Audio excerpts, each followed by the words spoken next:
Es una pregunta es una pregunta del estado líquido, ¿ya?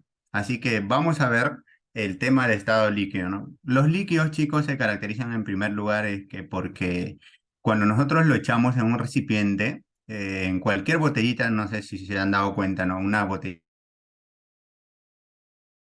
gaseosa, una botellita de agua, un balde de agua, no sé, ¿no? Si nosotros le echamos el líquido en un baldecito, pues el líquido se va a adaptar a la forma del recipiente, de una tacita de repente, ¿no?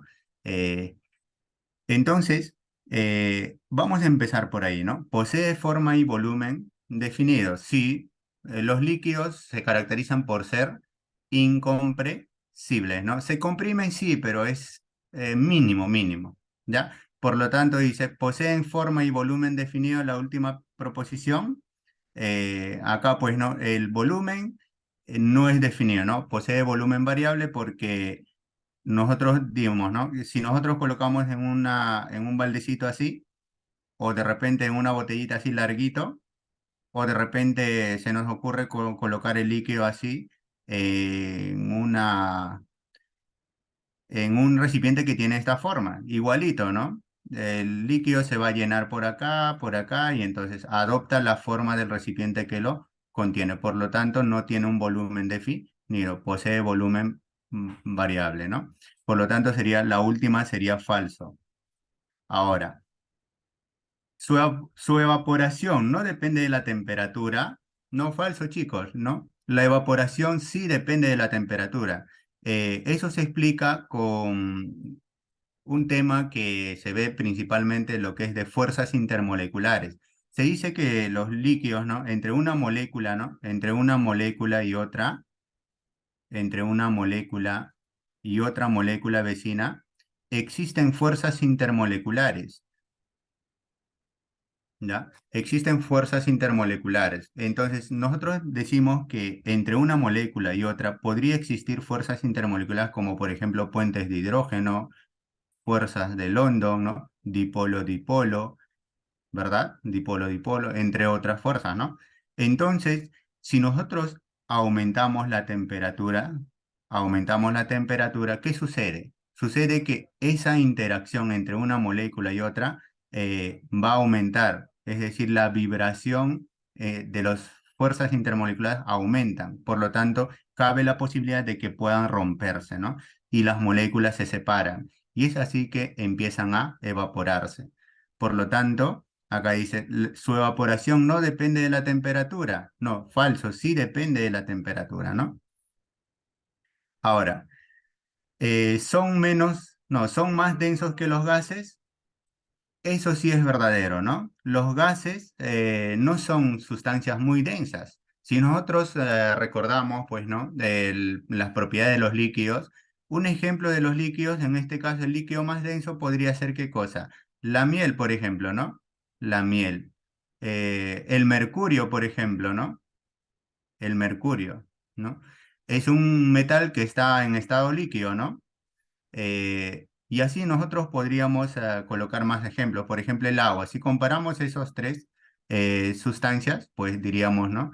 Eh, Acá cada uno de ellos presentan diferentes densidades. Y si nosotros comparamos con el sólido, líquido y los gases, los sólidos van a presentar mucho más densidad, ¿no? Densidad alta. De ahí vienen los líquidos y finalmente los gases. Y acá nos dice, ¿son más densos que los gases? Sí, verdadero.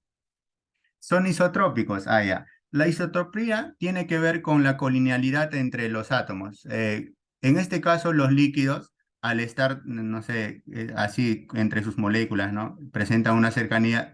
Entre estas moléculas existe un movimiento de o, tipo fricción, podría ser un movimiento de vibración. Entonces, ese movimiento vibratorio hace que entre una molécula y otra se genere un caos, un desorden, ¿no? O sea, presentan una entropía más o menos. Pero esa entropía son mucho menores que el de los gases. Los gases presentan alta entropía, ¿ya? Entonces, la dirección en cuanto al orden entre una molécula y otra es variable. Entonces, son isotrópicos. Son similares a las de los sólidos amorfos, por ejemplo, ¿no? Los sólidos amorfos también son isotrópicos. Por lo tanto, ¿los líquidos son isotrópicos? Sí, pues, ¿no? ¿Verdad? Verdadero. Porque no existe una colinealidad entre una molécula y otra. Eso tiene que ver con la isotropía, ¿no? Por lo tanto, la respuesta correcta sería pues solo uno y 2. Acá el cachimbo ha marcado uno y 2. Respuesta correcta, ¿no? Bien, vamos a la pregunta número 39, por ejemplo. Esta pregunta utiliza la ecuación de Einstein, ¿no? En este caso vamos a utilizar nosotros también para poder resolverlo. La energía es igual a la masa por velocidad de la luz al cuadrado.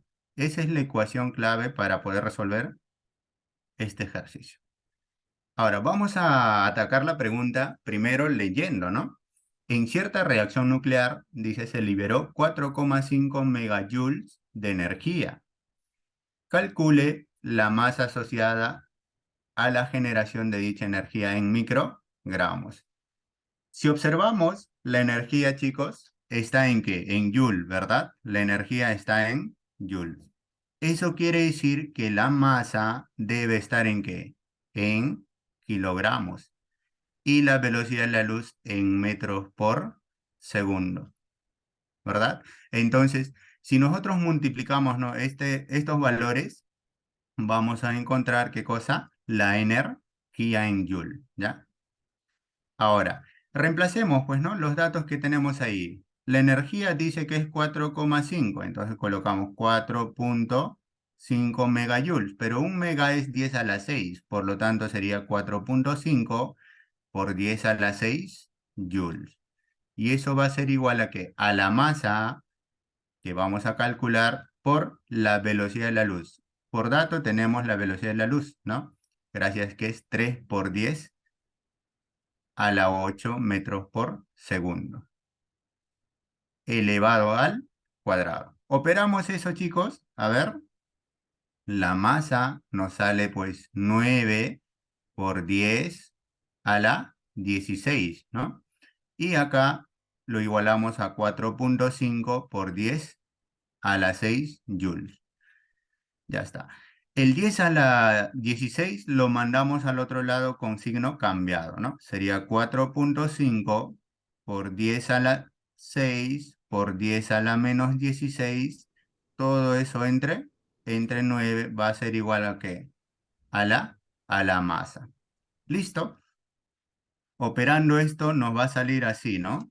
Ahí me he confundido. Voy a colocar acá es 10 a la menos 16, no es a la menos 6. Ahí está.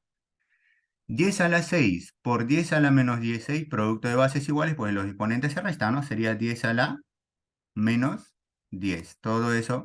4,5 entre 9 nos sale 0,5. Ahora, este valor de la masa, ¿en qué nos ha salido? En kilogramos. La masa está en kilogramos. Ahora, esa masa en gramos va a equivaler a 0,5 por 10 a la menos 7 kilogramos, ¿ya? Esa es la masa en kilogramos.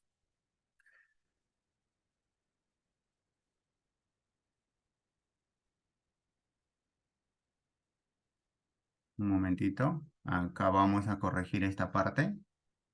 Es 0,5 por 10 a la menos 7 gramos. Recuerden, chicos, que un kilo es 10 a la 3. Por 10 a la menos 10 sería 10 a la menos 7. Por esa razón nos queda 10 a la menos 7, pero sería simplemente masa en gramos.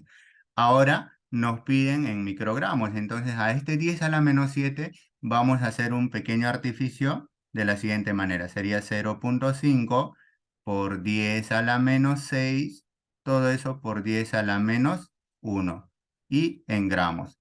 Y esa sería la masa. Ahora, 10 a la menos 6 por dato es un micro, ¿no? Claro, un micro. Entonces, ¿cómo nos quedaría? Por acasito nada más nos vamos y decimos, ¿no? La masa nos sale 0,5 por 10 a la menos 1, eso sale 0,05. 10 a la menos 6 es un micro y la masa está en gramos. Y esa sería la respuesta, ¿no? Y esa sería la famosa respuesta. Alternativa sería la A, ¿ya? Bien, ya tenemos dos respuestas en este caso, la pregunta 38 y la pregunta 39. Ahora vamos a resolver la pregunta 40, ¿ya? La pregunta 40 nos habla de un equilibrio ácido-base, pero ese equilibrio lo vamos a explicar mediante la teoría de Bronsted y Lowry. Según Bronsted y Lowry, chicos, un ácido, acá vamos a escribir, ¿no? Un datito, dicen, un ácido es aquel que dona protón, ¿ya? Según esa teoría, el ácido es aquel que dona protón.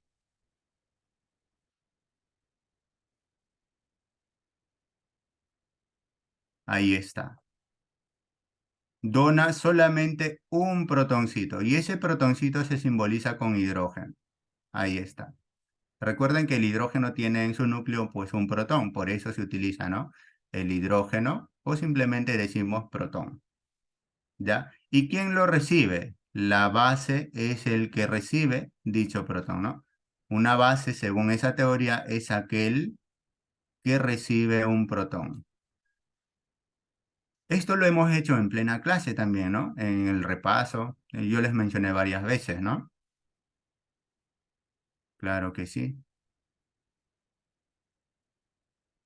Listo. Basándonos en esta pequeña definición, entonces ahora sí podemos resolver, ¿no? Primero escribimos, ¿no? Decimos acá el ácido nitroso, en este caso tenemos, y el agua, ¿no? Recuerden que acá esta pregunta es un poco confuso porque a veces el agua tiene doble comportamiento, ¿no? Puede comportarse como ácido o como base. Ahora, si nosotros le damos una pequeña visualización a la ecuación, pues dice que la ecuación está en equilibrio. Ahora, eh, y además, en los reactantes tenemos ácido nitroso y agua. Y en los productos tenemos un anión y un cation, ¿verdad? En este caso. Ahora, como tú puedes observar, acá tenemos el anión nitroso. Ya, tenemos el anión nitroso. Un momentito, chicos. A ver. Voy a recargar este equipo. Ahora sí. Muy bien. Ahora sí. Muy bien. Estamos de vuelta. Bien. Nosotros podemos observar que en el producto, ¿no? Que en el producto, estos son los productos y estos son los reactantes. Ahora, en los reactantes, este ácido ha perdido un protón. Por lo tanto, se ha comportado como un ácido, ¿no? Tuvo un comportamiento de ácido. Por lo tanto, el agua tiene que ser base. Ahí está. Y justamente, ¿no? Se observa en el producto que ha recibido un protón. ¿Ve? Recibió un protón. Entonces, ese protón, ese proceso de que recibió un protón lo vamos a escribir ahí. Ahí está. Aceptó un protón del ácido. ¿Listo? Ahora, una vez que hayamos identificado ese ácido y base, el resto es simplemente, ¿no? Colocarlo así, mira, si en los reactantes teníamos un ácido, en el producto sería su base su base conjugada.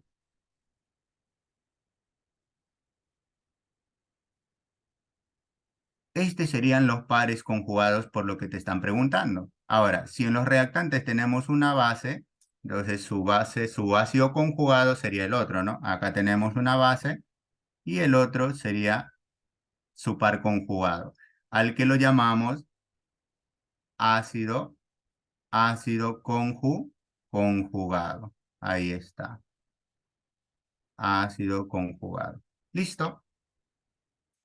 Entonces, según estas proposiciones, vamos a descartarnos cuáles son correctas y cuáles son incorrectas en base a lo que acabamos de plantear.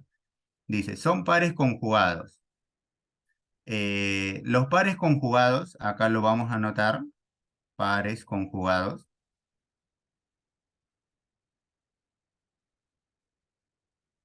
sería pues, en este caso, el ácido y el anión, ¿verdad? ¿Y quién es más? El agua y el catión. Ahí está. Ahora nos dicen, ¿son pares conjugados ellos? No, ni fregando, ¿no? Falso. ¿El ácido es el agua? No, es la base. Falso. ¿El catión es el ácido conjugado? Sí, pues no, eso sí es verdad, verdadero. ¿El ácido es el ácido nitroso? Sí, pues no, también eso es verdadero. Por lo tanto, la respuesta correcta sería 3 y 4. Alternativa D. Y esa sería la respuesta. Bien, vamos a la siguiente. La siguiente pregunta, 41. Esta pregunta lo hemos visto varias veces, chicos. Cuando te dicen condiciones normales, ¿no? Por ahí tienes que atacar, ¿no? Esta pregunta es un poquito tramposito también, ¿no? Porque si no recuerdas cuáles son las condiciones, ¿no? Normales, no vas a poder resolver este ejercicio, ¿no?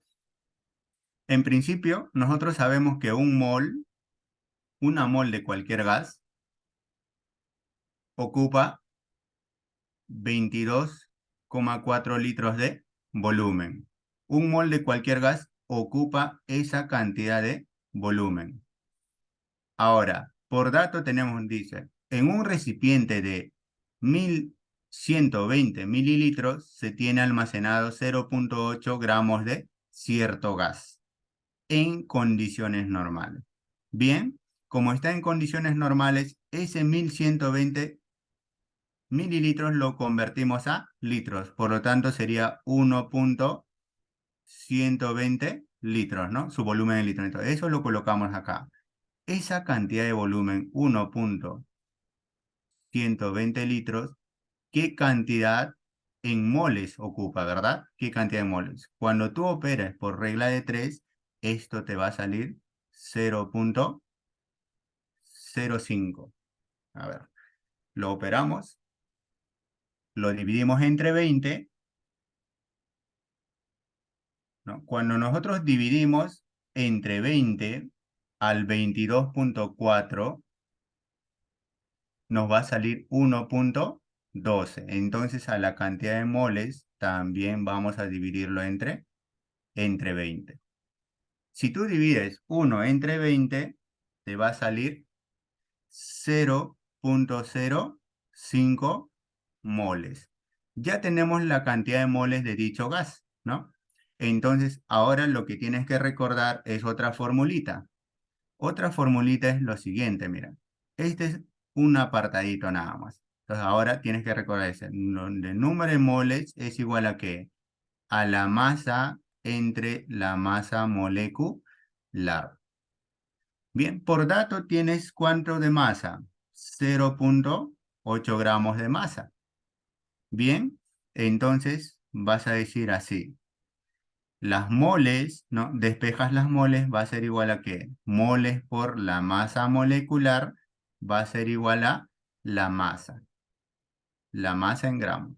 ¿Qué cantidad de moles acabamos de calcular? La cantidad de moles es 0,05, ¿no? Entonces lo reemplazamos acá, 0,05 por la masa molecular va a ser igual a ¿qué? A la masa que nos dan como dato, que es 0,8.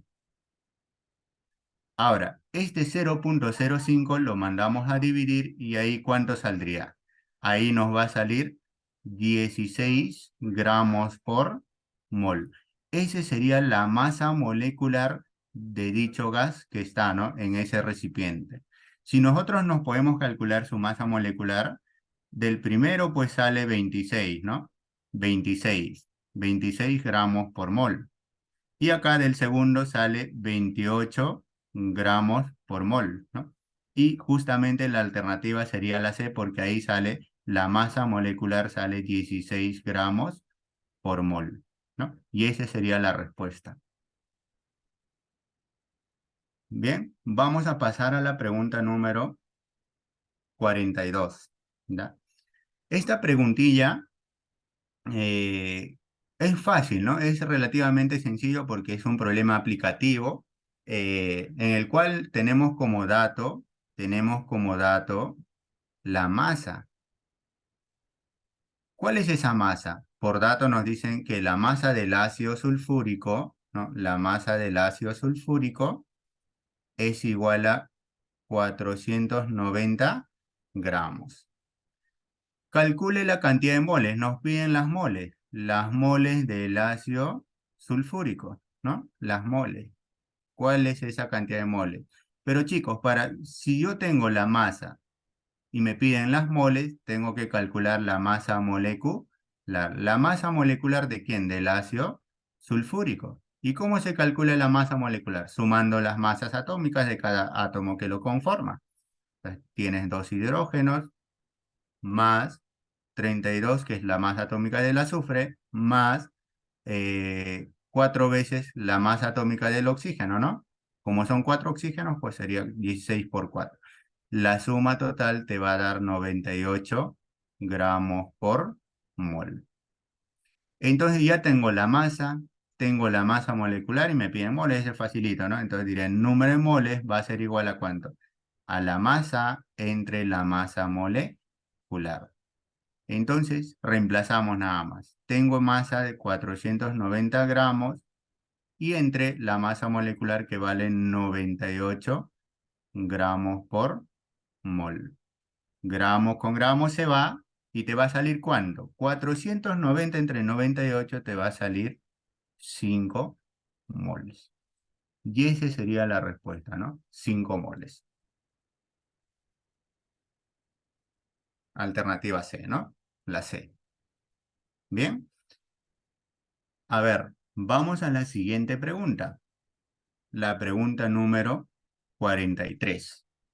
Esta pregunta sí podría haberlo complicado a la mayoría, ¿no? Porque se trata de equilibrio químico y en principio, pues yo les dije, ¿no? Si te dan dos datos, ¿no? Dos datos de masa, apliquen por estequiometría, ¿no? Reactivo limitante. De repente por ahí algunos podrían haberse confundido.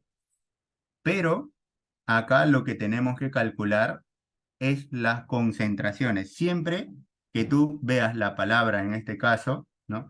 Eh, Kc, ¿no? En este caso constante equilibrio, te dan por ahí reconoces que es equilibrio químico. Por ahí vas a reconocer, porque si no, yo pensaría que es reactivo limitante, ¿cierto, no?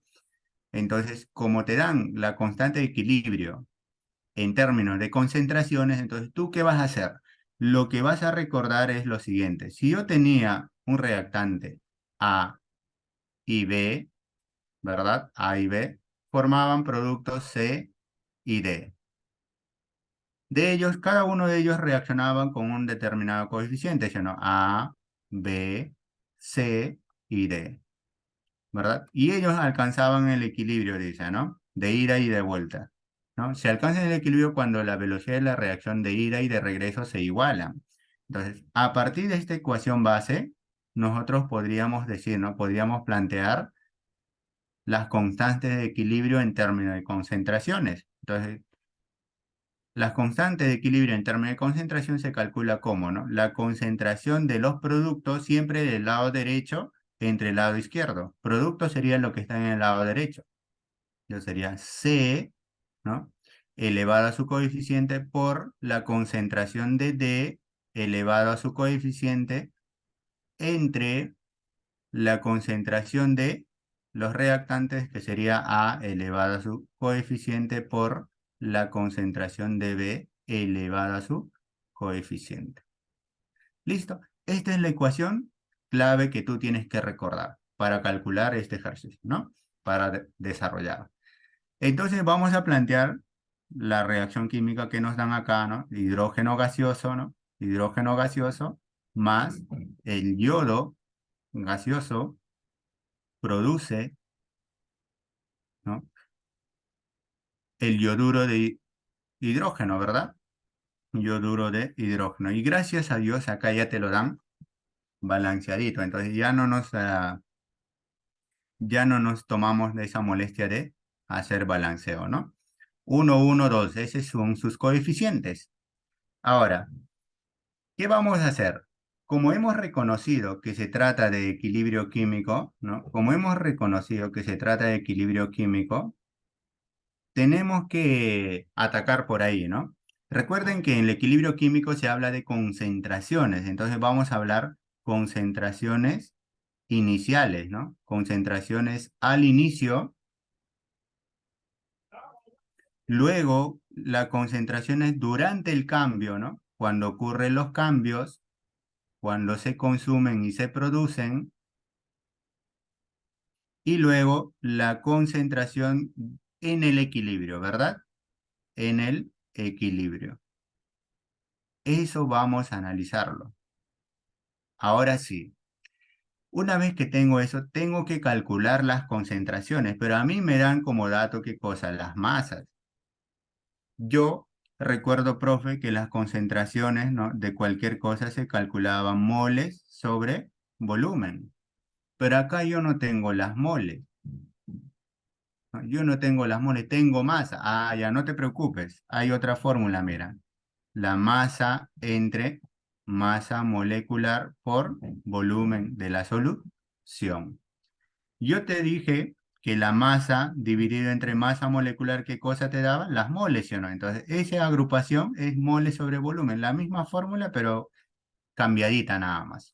Así que tenemos que reconocer esos patrones también, ¿ya? Ahora sí, vamos a reemplazar con esta formulita, ¿no? Con esta formulita y vamos a calcular las concentraciones iniciales tanto del yodo como del hidrógeno. Entonces, por acásito nomás, ¿no? Hacemos un apartado, decimos concentración primero del yodo, ¿no? No, del hidrógeno vamos a calcular primerito. Ahí está, hidrógeno gaseoso. La concentración sería la masa del hidrógeno, que sería 4 entre su masa molecular. El masa molecular de hidrógeno sería, ¿no?, dos veces su peso atómico, porque hay dos hidrógenos, ¿no? Sería 2 por volumen de la solución. Siempre el volumen tiene que estar en litros, ¿ya? Y acá por dato, pues lo tenemos el volumen en litros. Así que ya no nos preocupamos por ahí, ¿no? Sería acá 1 litro el volumen. ¿Listo? Esa operación pues nos sale ¿cuánto? 2 molar. Entonces la concentración inicial del hidrógeno es 2 molar, ¿no? 2 molar. Ahí está. Ahí escríbelo, 2 molar. Bien. Luego nos falta calcular la concentración inicial del yodo. Entonces vamos a calcularlo, la concentración inicial del yodo. Concentración molar. Para ello necesito la masa, ¿no? Porque estoy usando esta segunda fórmula. Necesito la masa, su masa molecular y el volumen. Entonces, ¿qué masa por dato tengo de yodo? Tengo 508 gramos. Entre su masa molecular, pero recuerda, el yodo en la ecuación está dos veces, ¿no? Su masa atómica es 127, pero como son dos, ¿sería cuánto? 127 por 2, ¿verdad? Por 2. 14 va uno, 5, 2. Ahí nada más, por 2. Sería 254. Entonces tenemos su masa molecular que es 254 gramos por mol. Ahora, ¿qué volumen tenemos? El volumen siempre es 1 litro. ¿Listo? Esa división te va a salir también, ¿cuánto? Te va a salir 2 molar, ¿no? 2 molar. Listo, la concentración inicial aparentemente son iguales, ¿no? Al inicio. Entonces tenemos 2 molar de hidrógeno y 2 molar de yodo. ¿Qué sucede, chicos? Sucede que durante el cambio los reactantes se consumen y los productos se forman, ¿no? Se forman. Entonces vamos a decir quiénes se consumen y en qué proporción se van a consumir. Siempre se consumen en términos de sus coeficientes. Es decir, el hidrógeno se va a consumir como uno, el yodo se va a consumir como uno y se va a producir como dos. Entonces, como yo no sé qué cantidad se consume, le voy a llamar, ¿no? Le voy a decir, durante el cambio se va a consumir X cantidad de hidrógeno, ¿no? Entonces tengo que restar, ¿no? Porque se está consumiendo, está disminuyendo su concentración.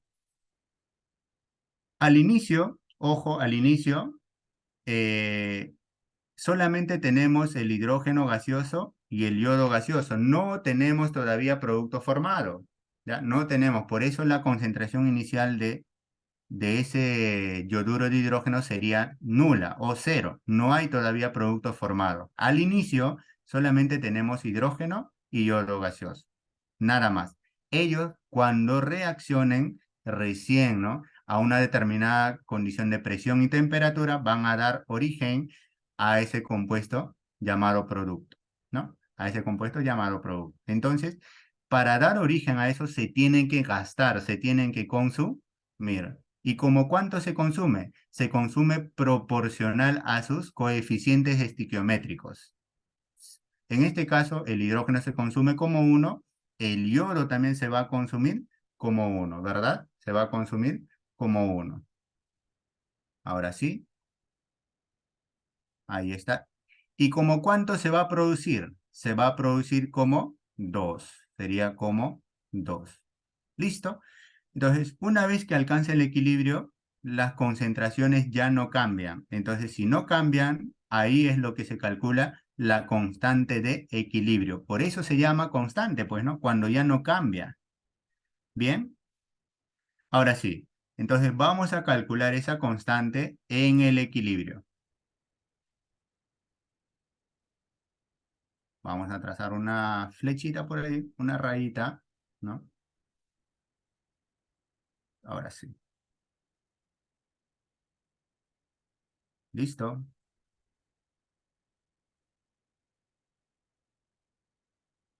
Ahora, en el cambio, ¿qué ha sucedido? Nosotros observamos que en el equilibrio el hidrógeno se ha consumido X. Al inicio había 2, entonces ¿cuánto nos queda? 2 menos X. Esa sería la concentración final en el equilibrio. Del yodo, igualito, ¿no? Concentración final del yodo sería 2 menos X. Y la concentración final del producto formado sería, pues, ¿no? Al inicio había cero. ¿Cuánto se formó? 2. Entonces, ¿cuánto habría al final? Habría la suma, pues, ¿no? 2x más cero sería 2x. Listo, ya tengo la concentración en el equilibrio. Aplico la fórmula, chicos, la fórmula de constante de equilibrio. ¿Qué nos dice la fórmula del constante de equilibrio? Por acá un apartadito nada más. La constante de equilibrio por dato nos dan que K sub C es igual a 49. Y eso sería igual a que la concentración de producto, que sería 2x elevado a su coeficiente, ¿verdad? Coeficiente. Pero vamos a plantearlo en términos de los reactantes y los productos. Entonces, ese K sub C, chicos, lo vamos a encontrar así. Concentración del producto, en este caso es el yoduro de hidrógeno, elevado a su coeficiente estequiométrico, entre la concentración de los reactantes, en este caso del hidrógeno gaseoso elevado a su coeficiente, que es uno, ¿no? Uno. Ya no se le coloca solamente, se le escribe así nada más. Igual para el yodo. Ahí está. ¿Listo? Eso va a ser igual a ¿qué? A 49 por dato, ¿no? 49. Entonces, acá hacemos esa igualación, diríamos, ¿no? Concentración en el equilibrio del yoduro de hidrógeno, 2x elevado al cuadrado, entre la concentración del hidrógeno. La concentración del hidrógeno es 2 menos x, pues, ¿no? 2 menos x en el equilibrio. Todo eso a la 1 por 2 menos x, que es la concentración de yodo también. Ahora, vamos a resolver esto en otra diapositiva, ¿ya? Un momentito.